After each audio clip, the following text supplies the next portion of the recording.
Jadi tuan-tuan dan puan-puan, mudah-mudahan majlis ilmu pada malam ini di alam maya merupakan di antara majlis ilmu yang akan memberikan kita ilmu yang bermanfaat dan memberikan kekuatan untuk beristiqamah dalam beramal dengan ilmu ini, dan yang paling penting ilmu ini membawa kita kepada memudahkan jalan menuju ke syurga seperti mana yang disebutkan oleh Rasulullah sallallahu alaihi wasallam, man salaka tariqan yaltamasu fihi ilman sahhalallahu lahu tariqan ilal jannah. Barang siapa yang berusaha untuk menuntut ilmu, maka Allah akan permudah baginya jalan ke syurga, dan mudah-mudahan Allah masukkan kita di kalangan golongan yang dipermudahkan jalan menuju ke syurga. Amin ya rabbal alamin. Baik, tuan-tuan dan puan-puan yang dirahmati oleh Allah, kita masih lagi membicarakan buku yang bertajuk bagaimana memiliki syurga dan khazanahnya dalam bab yang ke-7. Bab yang ke-7. Pintu syurga telah dibuka sekarang untuk pengampunan. Tuan-tuan dan puan-puan, kewujudan syurga telah wujud. Neraka pun telah wujud. Dalam peristiwa Isra' Mi'raj, Rasulullah ditunjukkan syurga-syurga. Dan juga Rasulullah ditunjukkan neraka. Jadi mengisyaratkan kepada kita bahawa kewujudan syurga wajib diimani. Dia di antara makhluk yang Allah jadikan bersifat tiada lalu ada. Dan bila dia ada, dia tidak berakhir. Dengan arti kata lain, adanya untuk kekal bagi penghuninya untuk selama-lamanya. Tetapi dia bermula daripada tiada. Ya. Baik, kita begitu juga bermula daripada tiada lalu diadakan, lepas tu tiada, diadakan semula, dan sama ada kita akan kekal di dalam syurga ataupun di dalam neraka. Jadi bab yang ke-7 ini membicarakan pintu syurga telah dibuka sekarang untuk pengampunan. Dengan arti kata lain, syurga yang kita ketahui bagaimana kedudukannya pada hadis-hadis yang lepas, yang mempunyai 100 darajat dan mempunyai 8 pintu. Syurga yang mempunyai darajat-darajat yang tinggi itu 100 tingkat, mempunyai 8 pintu. Dan neraka yang bersifat ke bawah itu hanya mempunyai 7 pintu dan 7 tingkat. Jadi kedudukan syurga indah. Apabila disebutkan syurga telah dibuka untuk pengampunan, ya, dengan arti kata lain, keberkatan itu muncul pada kita, keberkatan itu muncul kepada pengikut-pengikut Rasulullah sallallahu alaihi wasallam. Dengan arti kata lain, janganlah kita berputus asa walaupun kita berada di akhir zaman. Seharusnya kita perlu teruskan dalam siri usaha-usaha kita untuk mendapatkan siri amalan-amalan yang terbaik untuk kita menduduki tahta yang tertinggi sekali di akhirat kelak. Baik. Hadis yang pertama yang kita ketengahkan dalam bab ini dari Abu Hurairah radhiyallahu anhu, berkata Rasulullah sallallahu alaihi wasallam, dari mana datangnya membuktikan bahawa pintu syurga itu terbuka daripada hadis ini, hadis yang diriwayatkan oleh Imam Al-Bukhari. Idza dakhala Ramadhanu futihat abwabul jannah wa ghuliqat abwabu jahannam wa sulsilatis syayatin. Maksudnya, apabila masuknya bulan Ramadan, dibuka pintu-pintu syurga dan ditutup pintu-pintu neraka dan diikat syaitan-syaitan. Semua syaitan-syaitan diikat. Baik, tuan-tuan dan puan-puan, dalam hadis ini mengisyaratkan kepada kita bahawa syurga pada masa sekarang ini ditutup. Tetapi pada bulan Ramadan dia akan dibuka sepanjang masa. Pada bulan Ramadan ia akan dibuka sepanjang masa. Ini mengisyaratkan kelebihan bulan Ramadan itu sendiri. Kelebihan Ramadan itu sendiri mempunyai kebaikan yang berlimpah ruah. Di antaranya apabila dibuka pintu syurga, berarti pengampunan Allah berikan kepada kita. Berarti bulan itu adalah bulan pengampunan, bulan yang kita mencari segala-gala kebaikan di dalamnya. Bukan bulan mencari makan, ya, bulan mencari segala kebaikan di dalamnya. Baik, jadi hadis ini yang diriwayatkan oleh Bukhari. Jadi futihat abwabul jannah, disebutkan dalam hadis ini futihat abwabul jannah, berarti bukan satu pintu yang dibuka ataupun dua pintu yang dibuka. Kalau dikatakan futihat babul jannah, okey, itu satu, ataupun futihat babanil jannah, dua. Tetapi disebutkan abwabul jannah, seolah-olah mengisyaratkan dibuka semua pintu-pintu syurga, dengan arti kata lain kebaikan dan keberkatan itu akan kita miliki. Okey. Baik. Kemudian hadis yang kedua dari Abu Hurairah juga berkata Rasulullah telah bersabda, "Tuftahu abwabul jannah yaumal itsnin wa yaumul khamis fayughfaru likulli 'abdin la yusyriku billahi syai'a illa rajulan kanat bainahu wa baina akhihi syahna fayuqalu anziru hadaini hatta yastaliha anziru hadaini hatta yastaliha anziru hadaini hatta yastaliha." Okey. Artinya dibukakan pintu syurga pada hari Isnin dan Khamis. Ini kelebihan hari Isnin dan Khamis. Ya, dengan arti kata lain hari Isnin dan Khamis mempunyai kelebihan dia yang tersendiri. Di antaranya kalau hadis ini yang diriwayatkan oleh Muslim dan Tirmizi bertaraf hadis yang sahih, mengisyaratkan kita beriman. Ya, jangan kita fikir bagaimana pintu itu dibuka, jangan, itu bukan urusan kita. Yang paling penting kita beriman bahawa pintu syurga itu akan dibuka ataupun dibuka pada hari Isnin dan hari Khamis. Oleh kerana itu pada hari-hari yang begitu ramai yang berpuasa Isnin dan Khamis, yang mana Rasulullah sallallahu alaihi wasallam amat suka berpuasa pada hari-hari tersebut. Okey. Dibuka pintu syurga pada hari Isnin dan Khamis, maka diampunkan dosa tiap-tiap hamba yang tidak mensyirikkan Allah dengan sesuatu. Subhanallah, tuan-tuan dan puan-puan, oleh kerana itu kelebihan bagi hamba-hamba, orang-orang yang sunnah ataupun orang-orang yang ingin kembali kepada sunnah, mereka kena jaga akidah mereka supaya tidak syirik kepada Allah, kerana bila tidak syirik kepada Allah, pengampunan itu luas. Pengampunan itu terlalu luas. Tuan-tuan dan puan-puan, carilah pengampunan Allah dengan cara kita tidak syirik kepada Allah dan dengan cara kita mengikut arahan Allah. Bukan susah pun, ya, tetapi kena belajar supaya kita terjaga ataupun terselamat daripada perkara-perkara yang mana Allah tidak akan redha. Di antara masalah syirik kita dah bahaskan, yakni Allah tidak akan ampun bagi orang yang melakukan syirik dengan sengaja. Dan kita diarahkan supaya sentiasa berdoa supaya kita tidak terjebak dalam masalah syirik yang sengaja ataupun tidak sengaja. Tuan-tuan dan puan-puan yang dirahmati oleh Allah, biar hubungan kita dengan Tuhan kita bersih.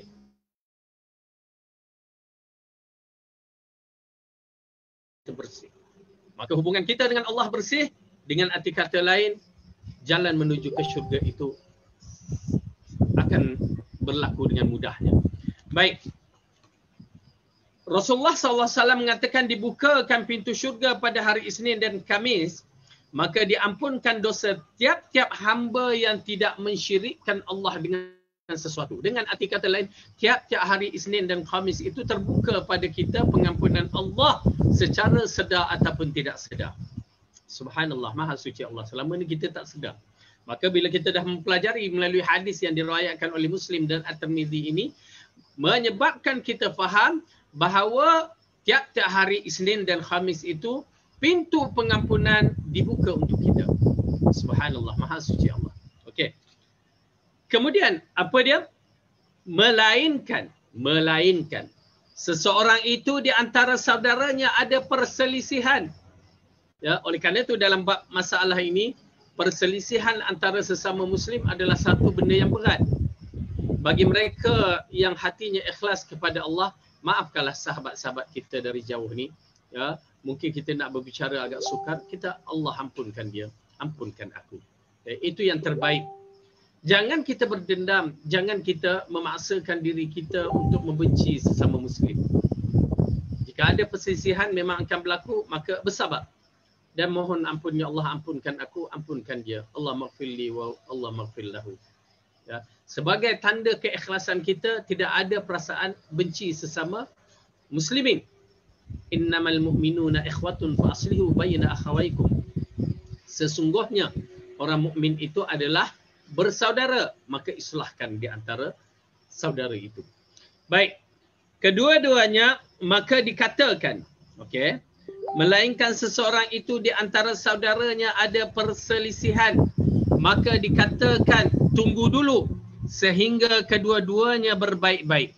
Ya, dengan arti kata lain, tunggu dulu. Kalau dua-dua tak baik, maka berarti mereka tidak akan mendapat pengampunan pada hari Isnin dan Khamis. Tunggu dulu sehingga kedua-duanya baik. Tunggu dulu sehingga kedua-duanya berbaik-baik. Jadi dengan mengisyaratkan dalam hadis ini, ya, dikatakan kepada para malaikat untuk mencatat keampunan, untuk diberi termasuk golongan yang akan mendapat pengampunan. Maka bagi mereka yang berselisih pandangan, yang bertengkar, yang menyebabkan perasaan di antara kedua-duanya, maka jika kita tak mampu untuk berdua-dua bertemu untuk mengislahkan, seorang antara kita ni, apa yang paling penting, maafkan kawan-kawan kita. Kita kena bersifat pemaaf satu ataupun mudah memohon kemaafan jika kita tersilap. Maka dengan adanya sifat-sifat yang begitu, insya-Allah paling kurang kita ikhlas kepada Allah. Mungkin kawan kita tak nak, itu urusan dia dengan Allah lah. Tetapi kita mesti ikhlaskan. Kemaafan tu sentiasa ada dalam jiwa kita. Ya. Jadi oleh kerana itu, tunggu dulu sehingga kedua-duanya berbaik-baik. Dan kalau betul ikhlas, maka kita naikkan satu persatu kedudukan kita pada, kalau kita bertemu, kita berjumpa macam biasa balik. Ya. Maafkan aku apa semua. Kalau kita tak bertemu, diiringi dengan doa, ya Allah ampunkan sahabat-sahabatku. Jadi itu dia.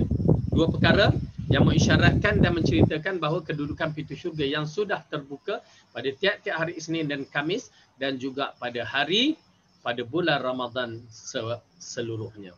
Jadi mudah-mudahan Allah buka untuk kita pengampunan yang besar dengan kesalahan-kesalahan yang pernah kita lakukan. Amin ya rabbal alamin.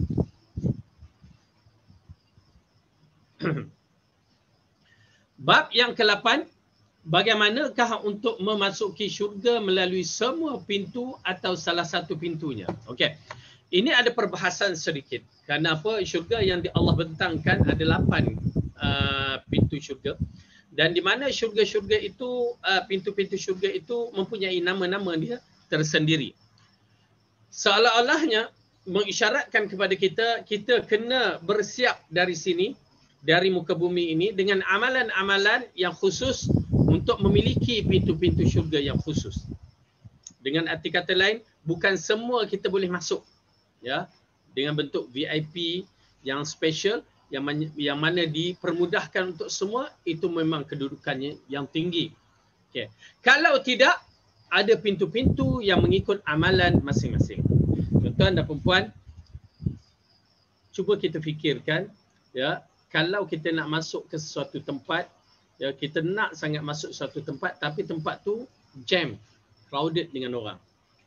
Tiba-tiba dibuka, okey, siapa ada kad-kad begini boleh datang ke sini. Sudah tentu kita mengharap kitalah orangnya. Misalan kalau kita balik daripada perayaan apa semua, tol, bayangkan tol punya banyak. Kalau dulu ada yang kena bayar cash, ada yang kena touch and go, ada yang smart tag, ya, tentu kita mengatakan orang yang smart tag itu akan mendahului dengan lajunya. Orang cash lambat, orang yang smart tag, touch and go lambat, tapi smart tag menduduki tempat yang laju. Begitu juga kedudukan kita di akhirat kelak, kita memerlukan satu sokongan yang melajukan kita. Kalau ada 8 pintu, ya, 8 pintu yang mempunyai perbezaan-perbezaan yang mana kita memiliki, ke 8 pintu itu kita boleh masuk. Kan untung, kita boleh mendahului dengan secepatnya. Tak dapat masuk ni, aku boleh masuk kat sini. Tak dapat sini, aku boleh sampai ke 8 pintu. Tuan-tuan dan perempuan, kenapa kita tidak berusaha untuk mendapatkan perkara-perkara tersebut? Sayang. Sayang sangat-sangat. Ya. Amalan yang boleh dibuat di muka bumi ini untuk memiliki pintu-pintu tersebut, tetapi siapa yang nak mengambilnya? Jadi, jadikan kita di antara orang yang pertama ingin memilikinya. Mudah-mudahan Allah bagikan kepada kita semua ke 8 pintu itu. Amin ya rabbal alamin. Tapi kita tengoklah, layakkah kita? Jom. Baik, bab yang ke-8, bagaimanakah untuk memasuki syurga melalui semua pintu atau salah satu pintunya. Yang pertama,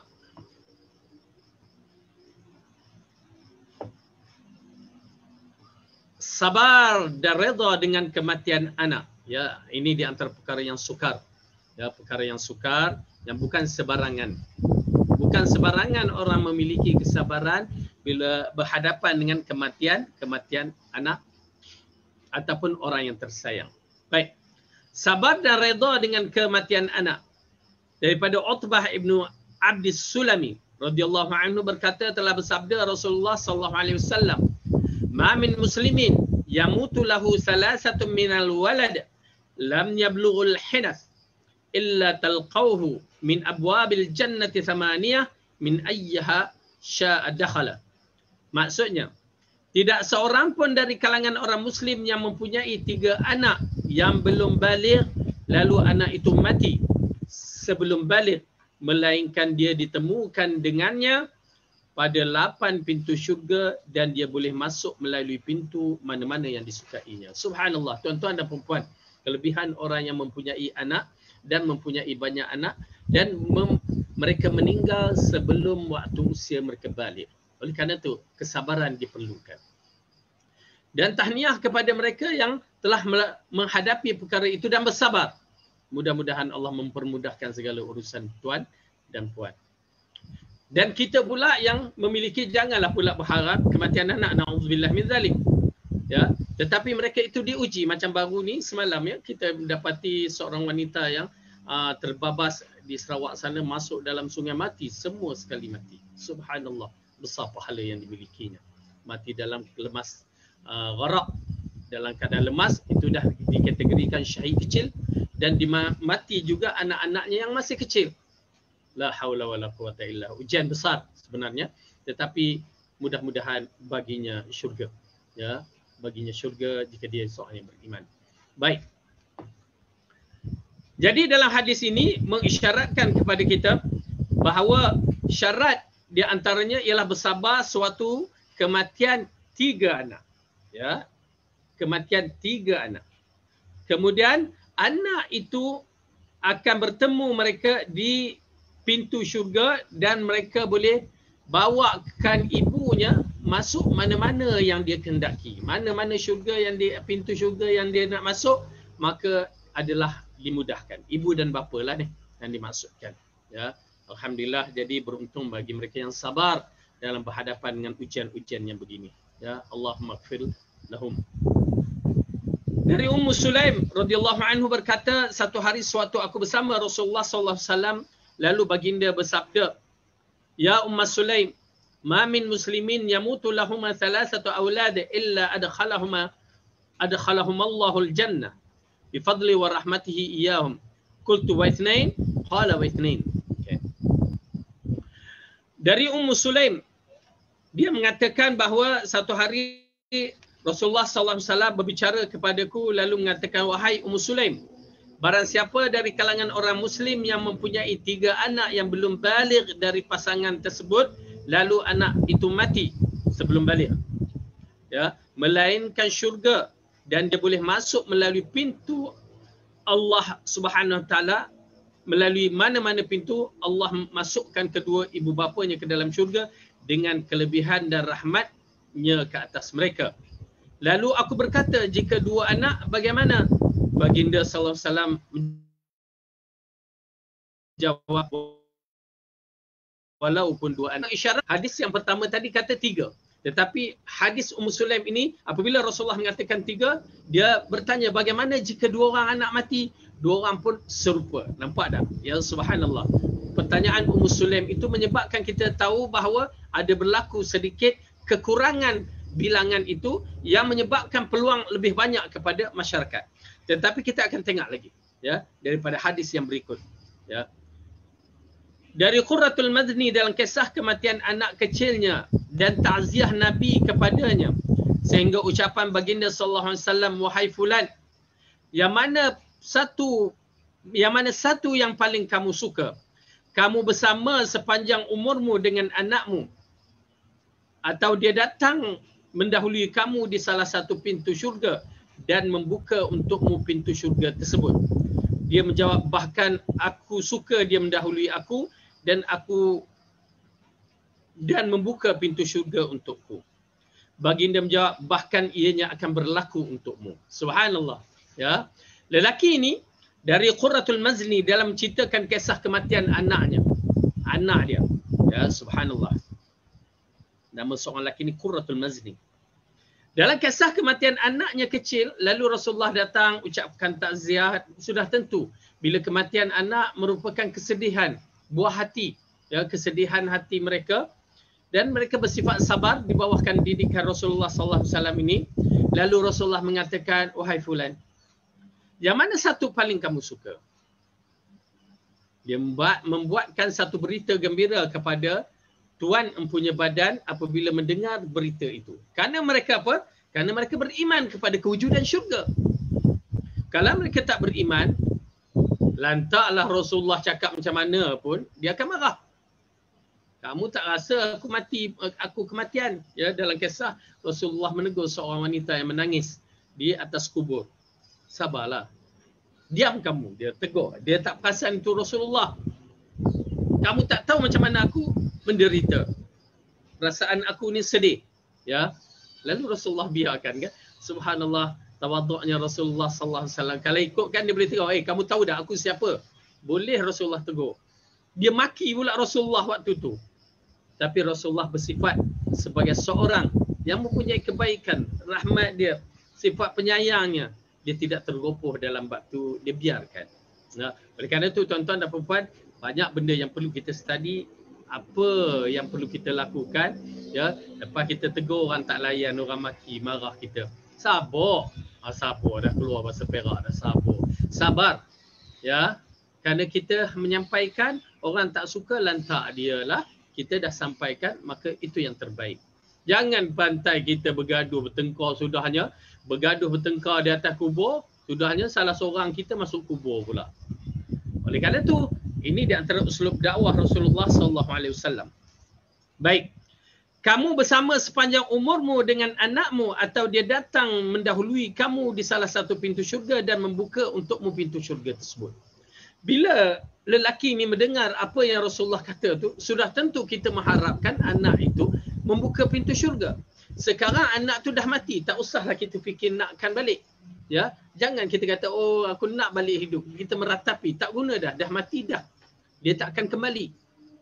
Ya, dia tak akan kembali, ambil kaedah, dia tak akan kembali dah. Okey.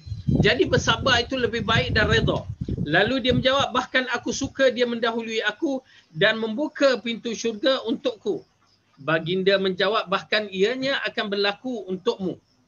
Ya, berarti confirmation daripada Rasulullah, kamu sabar, maka kamu memiliki anak itu akan datang membuka pintu syurga kepadamu. Ini mengisyaratkan juga bahawa lelaki ini dia antara ahli jannah. Ya, lelaki ini termasuk dalam golongan ahli jannah. Baik. Berkata seorang lelaki di kalangan Ansar, bila lelaki ni dikatakan begitu, lelaki lain excited lah. Dia pun mengharap, ya Rasulullah, aku jadikan diriku sebagai tebusan, yakni satu kalimah sumpah. Adakah hukum ini khas untuk dia atau untuk kami semua? Ya, lalu baginda menjawab, bahkan untuk kamu semua. Subhanallah. Tuan-tuan dan puan-puan, dengan arti kata lain, daripada hadis yang pertama kita dengar 3. Daripada hadis Ummu Sulaim, kita dengar 2. Hadis dari Qurratul Mazni menceritakan pula bahawa kedudukan yang peruntukan yang Allah beri kepada mereka yang sabar sewaktu kematian anak seorang, maka anak itu akan menunggu mereka di pintu syurga dan membukakan mereka pintu syurga. Maka tahniah kepada mereka yang bersabar sewaktu kematian anak. Mudah-mudahan apa yang dijanjikan oleh Rasulullah SAW itu dimiliki oleh kamu semua. Amin ya rabbal alamin. Ya, subhanallah. Bukan senang. Sebenarnya bukan senang. Ini kemuncak kesabaran. Nampak dah, kesabaran dalam bentuk kematian orang yang tersayang, Allah beri syurga. Oleh kerana itu tuan-tuan dan puan-puan, kita kena faham, kena belajar fiqh bala ataupun fiqh musibah. Kena ada kefakihan atau kemahiran dari sudut agama apabila kita berhadapan dengan musibah. Apa yang perlu kita lakukan? Kenapa dia akan berlaku 2? Ya, musibah ini dia akan berlaku 2 perkara. mengikut cara Rasulullah ataupun mencanggahi cara Rasulullah. Itu je. Kalau tak sabar, maka di sana akan berlaku lain. Bayangkan kalau sabar, dia memiliki mahligai dalam syurga. Itu sabar suatu kematian orang yang tersayang. Dia akan memiliki mahligai di dalam syurga. Tetapi kalau tak sabar, dia akan memiliki baju tembaga yang penuh dengan kegatalan, ya, di dalam neraka. Bayangkan, orang lain yang mati, kita yang dapat kebaikan dan kita mendapat keburukan. Jadi kefahaman kena ada dalam berhadapan dengan musibah-musibah yang Allah berikan kepada kita sebagai ujian untuk kita memiliki yang terbaik. Itu yang paling penting. Musibah akan berlaku. Allah dah katakan dalam surah Al-Baqarah, musibah akan berlaku, ujian akan berlaku. Cuba buka surah Al-Baqarah. Tuan-tuan dan puan-puan, ada ke Quran? Ya, penuntut-penuntut ilmu, adakah Quran di depan? Ya, kena ada.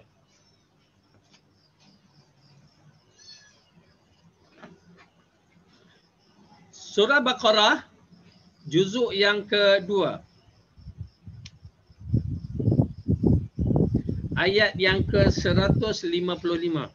Okay, buka.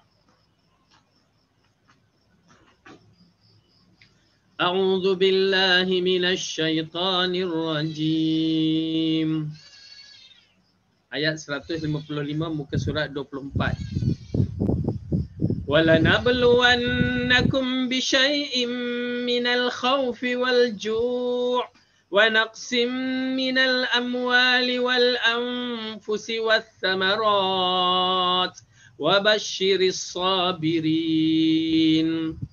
Dan sesungguhnya kami akan beri cubaan kepadamu dengan sedikit ketakutan, kelaparan, kekurangan harta, jiwa dan buah-buahan.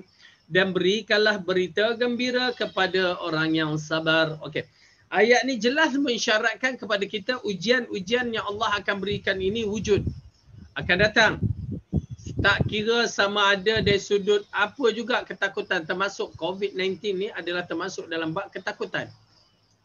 Termasuk berkaitan dengan anfus, nyawa, kematian, ataupun amwal, harta, ataupun tumbuh-tumbuhan, itu semuanya akan berlaku kepada kita yang bernama manusia. Okay. Anda faham? Allah akan uji kita. Namun begitu Allah mengatakan dalam bab ujian ini, Alladzina idza asabatuhum musibatun qalu inna lillahi wa inna ilaihi raji'un. Iaitu orang-orang yang apabila ditimpa musibah, mereka mengucapkan kalimah inna lillahi wa inna ilaihi raji'un. Itu dia. Orang-orang yang sabar yang disebutkan dalam ayat ini, pertama dia sabar dari sudut jiwa dia, dan kedua dia akan mengatakan dengan ucapan inna lillah. Ya, inna lillah wa inna ilaihi raji'un. Jadi, apa ganjaran dia? Ulaika alaihim salawatum min rabbihim wa rahmah wa ulaika humul muhtadun. Mereka itulah mendapat keberkatan yang sempurna dan rahmat dari Tuhan mereka, dan mereka itulah orang-orang yang mendapat petunjuk. Baik. Jadi jelas kepada kita ayat ini mengisyaratkan orang-orang yang sabar, dia akan mendapat rahmat daripada Allah. Ya, orang-orang yang sabar ini dia akan mendapat pujian daripada Allah. Subhanallah, bukan senang nak dapat pujian daripada Allah. Ya. Baik, alhamdulillah. Ini agak sukar dan bukan semua orang memiliki. Ya. Yang memiliki anak, jagalah elok-elok anak itu supaya dia menjadikan zuriat yang soleh yang bakal mendoakan kita pula. Ya, jangan jadi anak-anak kita ni orang-orang yang menderhaka kepada Allah pula. Beratlah pula kena jaganya. Ada hikmah belaka. Bagi mereka yang tidak ada anak, ada hikmah. Bagi mereka yang ada anak, ada hikmah. Bagi mereka yang tak ada anak, besar fadilatnya, kelebihannya. Dan bagi mereka yang ada anak, besar fadilat dan kelebihannya. Bagi mereka tak ada anak, bersabar, bagi mereka yang ada anak, ujian terlalu besar. Ya, jadi semua ada hikmah. Ya, kalau kita baca dalam surah Kahfi itu, dalam kisah Musa, Nabi Musa dengan Nabi Khidir, kita menyaksikan bagaimana kisah orang yang Allah Nabi Khidir membunuh seorang anak juga. Itu ada hikmah yang terkandung, hanya Allah yang Maha mengetahui. Baik. Yang kedua, tuan-tuan dan puan-puan, yang kedua, bertuah bagi mereka yang menjadi isteri, jadi wanita. Ya, kerana peruntukan ini khas untuk wanita yang mempunyai suami. Ya, wanita tak kahwin lagi, belum lagi. Yang dah kahwin tu jagalah suami tu baik-baik. Ya, kerana ini kelebihan dia. Sabar sedikit, perangai suami yang kadang-kadang nakal tu, sabar sedikit. Ya, kenapa? Kelebihannya terlalu besar. Dan ia dimiliki jika bersuami saja. Okey, bersuami saja dengan syarat, beberapa syarat yang kita akan tengok. Baik, wanita yang menjaga hak Allah, kehormatan diri dan taat pada suami. Tu dia. Ya, dalam tajuk ini yang layak untuk memiliki ke-8 pintu syurga, tuan-tuan dan perempuan, selagi ada suami dia bersabar sampai suami dia mati, berarti sifat itu ada pada dia. Tetapi sampai tengah jalan bercerai, tak ada dah. Tak ada peluang. Dengan syarat cerai itu cerai yang betul. Kalau cerai-cerai yang tak betul tu, itu tak adalah. Cerai yang betul itu lain cerita. Ya, suami derhaka kepada Allah, suami yang tidak melanggar, tidak mentaati Allah, itu lain cerita. Tetapi kalau mereka bersama dengan suami mereka dalam keadaan yang disebutkan ini, maka bertuah. Ya, duduk kat rumah boleh masuk syurga. La ilaha illallah. Yang suami tak adalah pula dapat begini.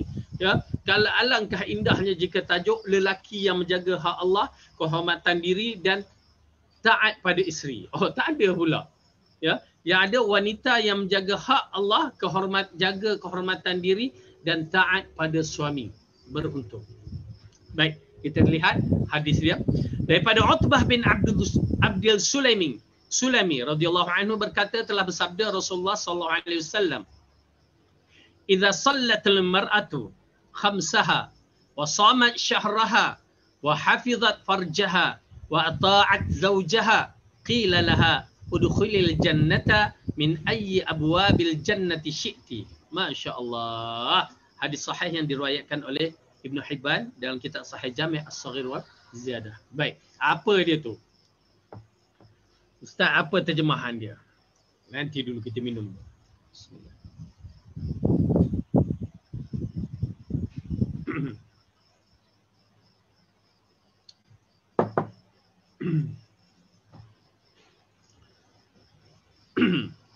Baik. Maksud dia, sekiranya seorang wanita itu menjaga solat 5 waktu. Tu syarat yang pertama kena jaga. Syarat tu ialah dia beriman. Ya, seorang yang beriman, seorang Islam. Jaga solat 5 waktu. Jaga tu jaga betul-betul. Jangan solat tu akhir-akhir waktu. Ingat tuan-tuan dan perempuan, bagi kaum wanita walaupun dia duduk di rumah, bukan berarti dia boleh solat akhir waktu. Tak boleh. Kerana solat akhir waktu ini adalah solat orang munafik. Ya, dia kena cuba juga solat awal waktu. Jangan bagi alasan apa. Nasi beginilah apa tak ni. Pakai rice cooker tu nak risau nasi apa. Gulai tu tutuplah kejap apinya. Bukanlah lama sangat. Solat tu paling kurang 5 minit. Okey. Jaga solatnya, jaga adat-adat solatnya, cara sifat Rasulullah dan waktu dia terjaga. Penting tu. Ambil notah, jangan biasa bagi wanita-wanita solat akhir waktu. Jangan biasa. Satu nasihat. Bagi lelaki, banyakkan di masjid. Okey. Kedua, wasamat syahraha. Ya, berpuasa pada bulan Ramadan. Yani sepanjang bulan Ramadan tu dia berpuasa. Kalau period tu lain cerita, tapi maksudnya dia berpuasa, dan bila habis Ramadan dia qada, yang mana dia tak tunaikan pada bulan Ramadan. Wa hafizat farjaha, dan dia menjaga kehormatannya.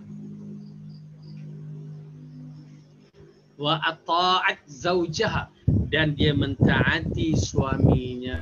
Mentaati dalam segala sudut kecuali perkara-perkara yang maksiatillah, yang melanggar syariat itu tidak termasuk. Ya, misalan suami suruh buka tudung, jangan, dia tidak termasuk. Ataupun misalan suami suruh tipu mak ayah, tak boleh, itu jangan. Ataupun suami suruh buat sambal belacan, itu kena buat. Walaupun kita ni tak suka belacan, kena buat. Ya, itu tak masuk kaedah-kaedah yang dilarang. Itu lain cerita, kita tak makan, itu lain cerita. Tetapi kalau ada suami dah sampai mengidam kempunan nak, kena buat. Okey. Dan apa juga acara-acara yang tidak melanggar syariat, maka kena akur, kena taat. Okey. Jadi itu dia yang dimaksudkan wa ata'at zaujaha, dan jika dia mentaati suaminya, maka dikatakan kepadanya di akhirat kelak, ya, masuklah syurga mana pintu syurga, la haula wala quwwata illa billah. Wanita-wanita busyra, khabar gembira kepada antunna semua. Ya. Khabar gembira sangat-sangat bahawa dengan memiliki suami yang ada sekarang ini, alhamdulillah dia jaga solat apa semua, kita jangan banyak kerenah. Taat pada suami, lakukan solat, jaga puasa, taat, jaga kehormatan, taat suami. Ya. Masuk syurga ke 88 pintu. Mana kita boleh pilih? Ya Arhamar Rahimin. Mudah-mudahan saya doakan kepada puan-puan yang memiliki suami sekarang, Allah pemudahkan bagi puan-puan masuk syurga di antara ke-88 pintu. Amin ya rabbal alamin. Amin. Dan saya pun mengharapkan. Tapi masalahnya saya lelaki bukan perempuan. Tak boleh pula bab ini. Ini yang tengah fikir dia. Apa pula? Macam mana orang lelaki nak masuk ke 88 pintu? Ya. Dah dua perkara ni. Ya, satu tu yang awal tu naudzubillah lah, kita minta Allah lindungkanlah. Yang kedua ni pula tak ada sifat lelaki, la ilaha illallah. Ya. Itu pun perempuan masih lagi tak mahu bersyukur. Ya, peluang-peluangnya begitu mudah. Baik, kita tengok. Kok ada lagi orang lelaki bersabar Okey. Yang ketiga, yakin Allah sebagai Tuhan, Nabi Muhammad sebagai utusannya, dan Nabi Isa sebagai hamba dan utusan Allah. Ini semua sekali lelaki perempuan akan memilikinya. Okey. Jadi dari Ubadah Ibn Samit radhiyallahu anhu berkata, telah bersabda Rasulullah sallallahu alaihi wasallam, "Man qala asyhadu an la ilaha illallah wahdahu la syarikalah wa anna Muhammadan abduhu wa rasuluh wa anna Isa abdullah wa ibnu amatihi wa kalimatuhu alqaha ila Maryam wa ruhun minhu wa anna al-jannata al-haqqun wa anna an-nara haqqun adkhalahu Allah min ayyi abwabil jannah thamaniyah sya'a." Maksudnya, barang siapa yang berkata aku naik saksi tiada Tuhan yang berhak disembah melainkan Allah yang Maha Esa dan tiada sekutu baginya. Yakni kalimah ini ucapan yang tidak ada syirik. La ilaha illallah wahdahu la syarikalah. Okey. Dan sesungguhnya Muhammad itu adalah hambanya dan utusannya. Hambanya dan utusannya. Yakni tidak meletakkan Muhammad itu setengah orang sampai tahap macam Tuhan. Tak. Hambanya dan utusan. Kemudian, dan sesungguhnya Isa itu adalah hamba Allah dan anak kepada hambanya. Okey. Kalau ikutkan dalam penafsiran hadis ini, dia berkaitan dengan kisah golongan Nasrani yang mana Rasulullah sallallahu alaihi wasallam menyeru mereka kepada Islam. Ya, melalui syarah dalam hadis ini. Lalu di antara janji-janji yang Rasulullah berikan, inilah dia janjinya. Kamu mengaku bahawa apa dia? Bahawa Nabi Isa itu adalah Rasul, utusan Allah, bukan mengaku Isa itu adalah Tuhan. Berkonsepkan konsep Trinity bagi golongan Nasrani ni. Jadi dia kena iktiraf bahawa Rasulullah itu adalah Nabi Isa itu adalah utusan Allah dan anak kepada hambanya. Anak kepada hambanya yakni Maryam. Ya, konsep yang Rasulullah ajar ataupun Allah ajar bahawa Isa dan ibunya adalah hamba Allah. Tetapi golongan Kristian berfahaman lain. Oleh kerana itu, kalimah ini diajarkan kepada mereka, jika mereka beriman daripada kepercayaan mereka seperti mana yang Rasulullah ajar, maka di situ kelebihan dia. Dan ditambah kalimah yang dicipta dicampakkan kepada Maryam dan ditiupkan ruh darinya, ya. Jadi mengisyaratkan sifat Isa itu seperti mana yang disebutkan dalam Al-Quran. Ya Allah campakkan Nabi Isa itu kepada Maryam yang dia hidup bukan melalui cara, ya, hidup pasangan suami isteri. Jadi itu kelebihan Nabi Isa jika kita beriman. Okey, dan ditiupkan roh darinya, sesungguhnya syurga itu benar dan neraka itu benar, maka Allah akan memasukkan dia ke dalam syurga melalui mana-mana pintu di antara 8 pintu syurga. Dan alhamdulillah Allah berikan kita keyakinan begitu. Ya. Dan keyakinan itu kita pegang. Al-jannatul haq, syurga itu benar, wan naru haq, neraka itu benar. Cuma tuan-tuan dan puan, adakah sebutan al-jannatul haq itu hanya pada lisan, pada lidah saja? Sedangkan dia memerlukan keyakinan dalam hati. Bila kita sebut syurga itu, perasaan tu merindui itu. Dan perasaan bila kita sebut neraka tu, rasa takut tu kena ada. Jadi kalau ada tu, alhamdulillah. Baik. Jadi kalau kita melengkapi ciri-ciri ini, ya, keyakinan keimanan kita, ya, maka insya-Allah, maka kita boleh masuk ke dalam syurga di mana-mana pintu yang kita hendaki ke di antara 8 pintu tersebut. Baik. Yang keempat, yang keempat,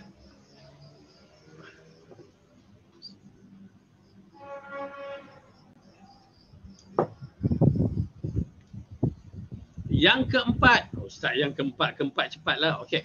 Membaca doa selepas wuduk. Masya-Allah, ini saya rasa alhamdulillah kita semua lakukan. Bagi mereka yang tak lakukan, cuba berusaha untuk menghafal doa selepas wuduk. Tak susah pun. Ya, cuba ya. InsyaAllah mudah-mudahan bila kita lakukan, dengan arti kata lain, kita dah register diri kita termasuk orang yang layak.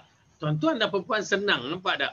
Wanita tadi kita tak dapat, hari ini kali ini lelaki pula menjadi mudah. Takkan tak boleh buat? Cuba buat. Cuba walaupun sekali, seolah-olah bila kita buat sekali, kita di antara orang yang telah mendaftarkan diri, di antara orang yang layak untuk memasuki ke 88 syurga. 88 syurga. 8 pintu syurga.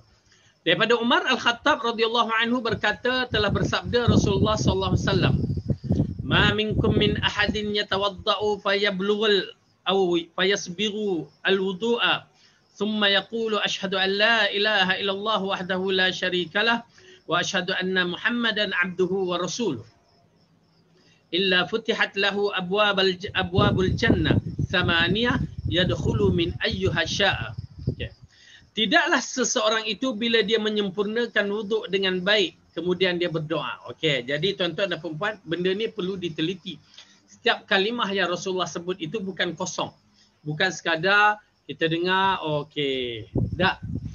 Apabila Rasulullah mengatakan barang siapa tidaklah seorang itu bila dia menyempurnakan wuduk, dengan arti kata lain, kita kena belajar cara wuduk Rasulullah SAW. Penting tu. Sifat wuduk Rasulullah. Tuan-tuan dan perempuan, semua tu ada protokol dan cara dia. Kita dah terangkan, ya, bagaimana kita nak berjumpa dengan raja, cara berpakaian tu dia ambil kira, cara pergerakan tu dia ambil kira. Begitu juga kita nak bertemu dengan Allah dan nak memiliki syurga ini, maka fayasbirul wuduk, mencantikkan sifat wuduk kita tu. Dan sifat wuduk hanya dapat diketahui melalui hadis-hadis Rasulullah sallallahu alaihi wasallam. Melalui penafsiran ayat, ya, idza qumtum ila shalah faghsilu wujuhakum wa aydiyakum ila al-marafiq wamsahu bi ru'usikum wa arjulakum ila al-ka'bain. Itu ayat Al-Quran yang Rasulullah terangkan cara berwuduk, bermula dengan basuh tangan dengan ucapan bismillah, lepas tu berkumur-kumur, masukkan air ke dalam hidung dan keluarkan dengan tangan kiri, lepas tu baru sapu muka, tangan sampai ke siku dan menyapu kepala dan membasuh kaki. Dengan sempurna sifat wuduk Rasulullah, maka dia ada peluang. Lalu Rasulullah mengatakan habis je dia berwuduk. Tak kira bila dia berwuduk. Kita masalahnya kita ingat berwuduk ni waktu solat je. Tak. Waktu berwuduk ni bila-bila. Tak menjadi masalah. Bahkan mendapat pahala. Bahkan itu adalah tanda orang mukmin. Okay. Baik. Lalu dia mengatakan dengan doa dia, asyhadu an la ilaha illallah wahdahu la syarikalah wa asyhadu anna Muhammadan abduhu wa rasuluh. Had tu je. Had tu je. Layak untuk memiliki syurga ataupun memasuki di antara mana-mana pintu 8. Asyhadu an la ilaha illallah wahdahu la syarikalah wa asyhadu anna Muhammadan abduhu wa rasuluh. Okey. Hadis riwayat Muslim. Ada pun tambahan, itu ada kelebihan dia sendiri. Allah maj'alni minat tawabin wa ja'alni minal mutatahhirin. Itu ada kelebihan dia sendiri, tapi kelebihan yang pertama ini adalah melayakkan dirinya untuk memasuki syurga melalui mana-mana pintu 8 pintu. Okey. Allah maj'alni minat tawabin wa ja'alni minal mutatahhirin, itu riwayat yang lain dan kelebihan dia yang lain. Okey. Waja'alni min ibad, itu hadis dhaif. Yang akhir itu dhaif.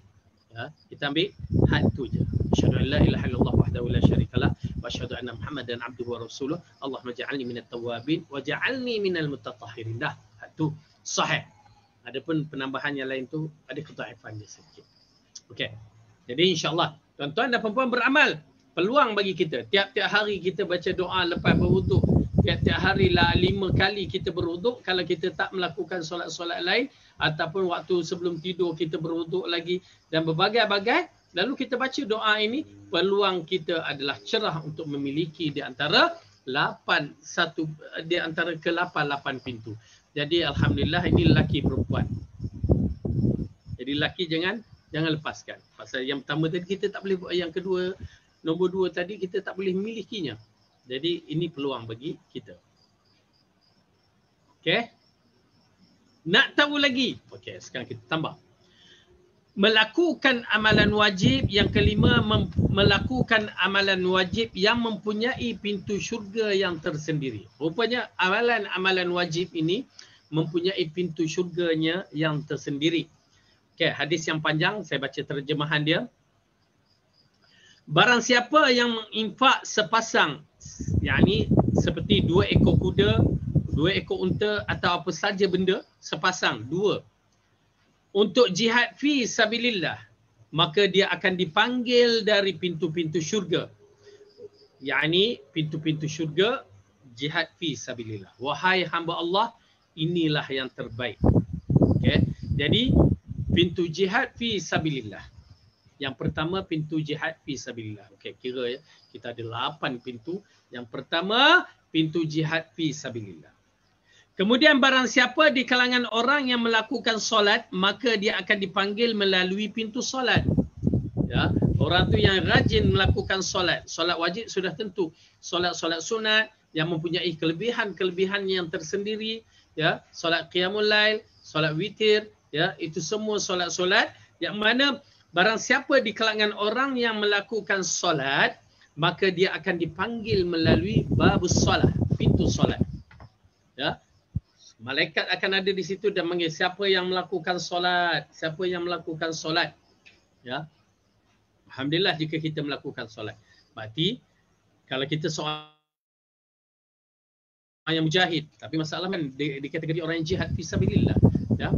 Okey, mungkin tentera kita mungkin, tetapi kita tidak. Okey, ala kulli hal kita dah kurang satu, ada satu lagi babus solat. Okey, peluang kita jaga solat tu mengikut cara Rasulullah sallallahu alaihi wasallam. Kemudian barang siapa dari kalangan orang yang melakukan puasa, maka dia akan dipanggil melalui pintu Rayyan, babur Rayyan. Ya, itu orang yang berpuasa dipanggil babur Rayyan. Alhamdulillah kita puasa Ramadan dan kadang-kadang kita campuri dengan puasa-puasa sunat yang lain. Ya, maka kita akan dipanggil melalui babur Rayyan. Mudah-mudahan Allah terima amalan kita. Dah 2 dah yang mungkin kita boleh lakukan. Okay. Dan barang siapa yang di kalangan orang melakukan sedekah, yakni zakat, maka dia akan dipanggil melalui pintu sedekah ataupun pintu zakat. Ulama membahaskan ini adalah bila dalam Quran disebut sedekah itu kadang-kadang maksudnya zakat. Dan okey, sedekah tatawwu' lain, sedekah zakat itu lain. Jadi babu ini disebabkan perkara-perkara wajib yang disebut seperti solat, puasa dan sedekah ini dikaitkan dengan zakat. Maka barang siapa di kalangan orang yang melakukan zakat, sedekah, maka dia akan dipanggil melalui babus sedekah, yakni babus zakat. Okey, nampak ada 4. Alhamdulillah bagi mereka yang telah Allah kurniakan nikmat, yang nikmat ini mereka boleh mengeluarkan zakat. Dan satu nikmat yang besar tuan-tuan dan puan-puan, bagi mereka yang boleh mengeluarkan zakat, itu nikmat yang besar yang Allah bagikan, bersyukur. Kerana di kalangan kita ada yang nak keluarkan zakat tapi tak mampu. Ya, tak apa, insya-Allah berdoa kepada Allah. Ya, kerana bila kita dapat keluarkan zakat tu satu nikmat. Macam seorang yang dapat menunaikan haji, sampai ke Mekah tu dia tarik-tarik pipi, aku tidur ke lagi ni aku mimpi ke? Ya, nak memastikan bahawa dia melihat Kaabah dan dia berada di depan Kaabah dan dia sedang melakukan umrah ataupun haji. Ya, begitu seronok dia, menangis. Begitu juga dengan orang yang melakukan zakat. Bagi mereka yang pertama kali melakukan zakat, merasa kemanisannya, kenikmatannya sangat-sangat. Kerana itu adalah satu rukun yang dapat dia tunaikan, bukan semua orang dapat tunai. Begitu juga haji, bukan semua dapat tunai. Kena pula dengan COVID-19 ni.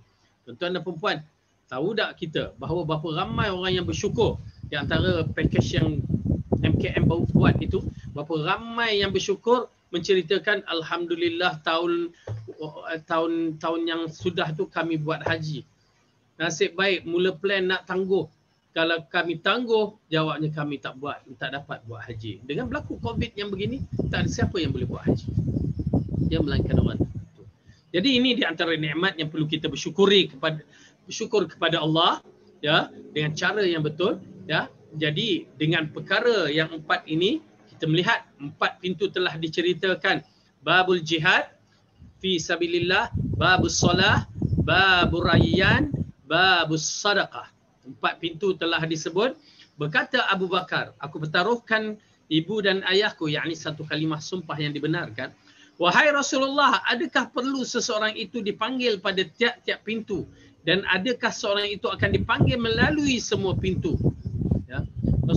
Abu Bakar mengatakan, ya Rasulullah, perlu ke seorang itu dipanggil, ya, satu pintu ataupun semua pintu? Sudah tentu. Pada pelajaran yang lepas, kita telah menceritakan bagaimana pintu syurga yang Rasulullah ceritakan, ya, sebesar-besarnya itu pada hari akhirat nanti kamu akan dapati pintu-pintu syurga itu zahmah, penuh dengan orang yang nak masuk. Ya. Tiba-tiba kita memiliki sifat-sifat yang lebih layak untuk memasukinya. Kita boleh memasuki di mana-mana pintu yang kita nak daripada 8 pintu. Kalau kita crowded, kita pergi yang tidak crowded. Ataupun situ sesak-sesak, kita pergi yang bukan tempat sesak. Oleh kerana itu kita bersyukur. Ya, alhamdulillah paling kurang 3 sifat itu telah kita miliki. Berterusan, tuan-tuan dan puan-puan, jaga solat kita kena jaga, puasa kita kena jaga, zakat kita kena jaga. Bagi mereka yang tidak berzakat pula, cuba, ya, berdoa kepada Allah, banyakkan bersedekah. Paling kurang babus sedekah itu mungkin dikaitkan dengan, bagi mereka yang tak mampu, dengan sedekah. Ya, babus zakat, babus sedekah. Banyak peluang-peluang yang perlu kita sambuti. Ya. Macam alhamdulillah, macam saya akan membuka tanah untuk dibenakan sekolah. Apa salahnya nak bersedekah, ya, untuk kebaikan, untuk menjadikan saham akhirat. Baik, ala kulli hal. Jadi Rasulullah katakan, ya, boleh. Aku mengharapkan agar kamu di antaranya yang akan dipanggil dari semua pintu. Seolah-olah Rasulullah mengatakan, sifat aku mengharapkan kamu ya Abu Bakar akan dipanggil dari semua pintu tersebut. Subhanallah, ya. Tuan-tuan dan puan-puan, ini di antara khabar gembira yang Allah ceritakan kepada kita melalui lisan Rasulullah sallallahu alaihi wasallam, golongan-golongan yang layak untuk memiliki syurga melalui pintu-pintu yang 8. Maka 4 pintu kita dah tahu. teruskan. Dari Sahlu ibn Sa'id radhiyallahu anhu telah bersabda Rasulullah sallallahu alaihi wasallam, "Inna fil jannati baban yuqalu lahu Rayyan yadkhulu minhu sha'imun yaumal qiyamah la yadkhulu ma'ahum ahadun ghairuhum yuqalu aina as-sha'imun fayadkhuluna minhu fa idza dakhala akhiruhum ughliqa falam yadkhul minhu ahadun." Sesungguhnya di dalam syurga ada satu pintu yang dinamakan Ar-Rayyan yang akan memasuki ke dalamnya hanya orang yang berpuasa sahaja pada hari kiamat nanti. Tidak dibenarkan masuk selain daripada mereka, dari mereka dikatakan manakah dia orang yang berpuasa, maka orang berpuasa akan datang dan masuk melalui pintu tersebut hingga orang yang terakhir masuk, maka ditutuplah pintu tersebut dan tiada siapa yang dibenarkan masuk selepas itu. Subhanallah. Kemudian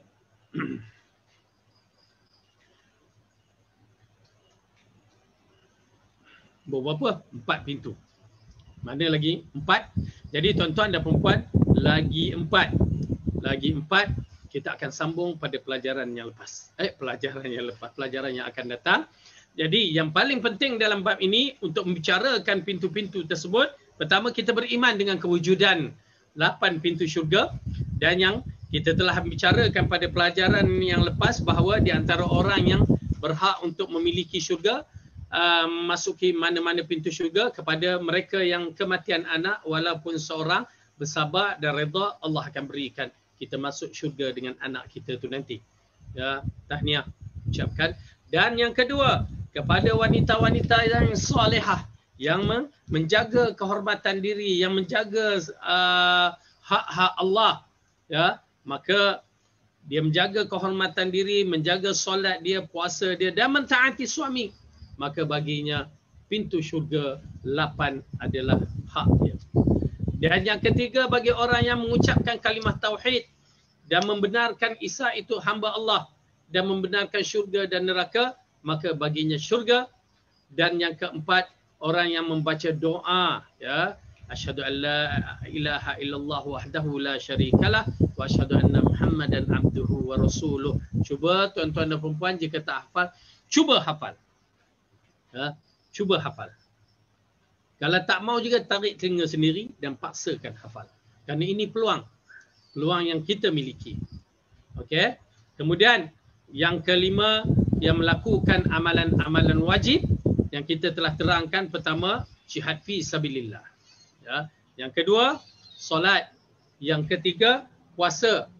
Yang keempat, zakat. Ataupun kalimah itu disebutkan babus sadaqah, babus saum, babur rayyan, babus solat, wa babul jihad. Jadi 4 pintu telah kita ketahui, dan insya-Allah pada pelajaran yang akan datang kita tambah lagi 4 pintu. Dan mudah-mudahan Allah masukkan kita semua ke dalam syurga melalui 8 pintu nanti. Amin ya rabbal alamin. Jadi tuan-tuan dan perempuan, berusahalah. Ya, syurga itu benar, neraka itu benar. Kita jauhkan daripada perbuatan-perbuatan yang boleh menyebabkan kita dimasukkan ke dalam neraka, dan kita berusaha untuk menjadikan hamba yang terbaik, hamba yang dimasukkan ke dalam syurga ke 8 pintu. Tahniah diucapkan kepada mereka yang memiliki ini, dan mudah-mudahan istiqamah dan wanita-wanita sabar dengan suami masing-masing, ya. InsyaAllah. Dan para suami janganlah kacau perempuan tu, isteri tu dengan perkara-perkara yang tak baik, kan. Jadi cukup sampai di sini. Yang baik itu datang daripada Allah, salah dan silap dari saya sendiri. Aqulu qawli hadza wa astaghfirullah li wa lakum. Wassalamualaikum warahmatullahi wabarakatuh.